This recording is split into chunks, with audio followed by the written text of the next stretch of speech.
دا ولید چې و دی بېدینه داسې وکړه داسې خلک ناست و ډېر او د الله کتاب یې راواغسته او ویې ویل زه به دا قرآن داسې کلا وکړمه که اول ټکی ښه راغی نو زه به ښه سړی یم او که اولنی ټکی چېرته کافر صفت و یا عذاب و نو زه به خوشې سړی یم اسلام خو موږ ته دا اجازه نه کړي ته قرآن کې دا پایلونه وګوره دا بعضې داسې وایي سترګې پټې کړه او په ټکي لاس کې ده نه دا د ولید دغه بېدینه کافر عادت دی نو ظالم قرآن کلاو که نو چې کلاو یې که نو دا آیات راغی واستفتحوا وخاب کل جبار عنید نو لبید ولید د قرآن کریم دغسې راواغسته او دغسې ورته زور کړی او ویشته او بیا یې د دې ځمکې نه ویشته او بیا یې د پاسه وګرځېده او بیا څه شعر یې ورته ویو اتوعد کل جبار عنید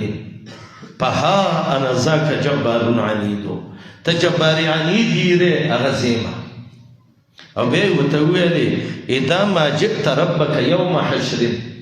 فقل یا رب مزقنی ولید قیامت کې الله به فیصله کوي زه به مې قرآن ته راشه او الله ته دې وویل چې دې ولید زه شلولی ومه ستا د الله دې په ما لاس خلاصي داسې کافر بچی و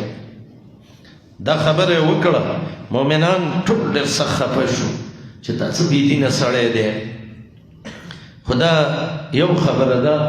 چې الله هر وخت کې خلک پیدا کوي د دین د حفاظت دپاره د شپې چې شه نو بس الله څه ځوانان را پیدا کړي څوک به و الله عالم نو را پاڅو او دا یې ونیوه مرۍ کې ورله پړی واچو او بر یې راوړ یو غټه لار و په دې باندې غټ بوټي وو دا د چینارونو بوټي وو لکه دا د شوی او د دې او په دې کې راځوړن که سای دې ویسته ولټې راځوړن که او جټ یې ورته ځوړن که که دا سړی چا را کولاو که بله شپه به د غم دا حالي خلک به راتلل او کتل به دا به څه ځوړن و بچ هر چا به ویلې هذا والله هو الجبار العنید هغه دا دی که نه د قرآن سرچلې دغه نه یې په کار ښه